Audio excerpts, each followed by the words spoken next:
I've got some new KTM heated grips to fit to my new KTM 1290 Super Adventure R.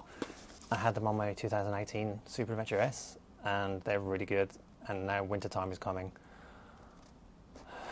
I want warm hands, so this is just a short video to show you how to do it. Let's do it.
Job done. All you need for that is a T15, a T20 and a 6mm Allen key, and maybe half an hour of your time. It's pretty straightforward. There's loads of tutorials online.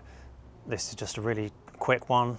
If you like that, then drop me a like, drop me a subscribe, and I'll see you on the next one. I've got my new bike, but it doesn't have heated grips. My last one had. I've got some here, and we're going to fit them, or I'm going to fit them. I've got my new bike. Fuck me. This is fucking shit. We're now approaching the winter time. We're now approaching winter. Fuck me. And it's going to be a really short, quick video on fitting them.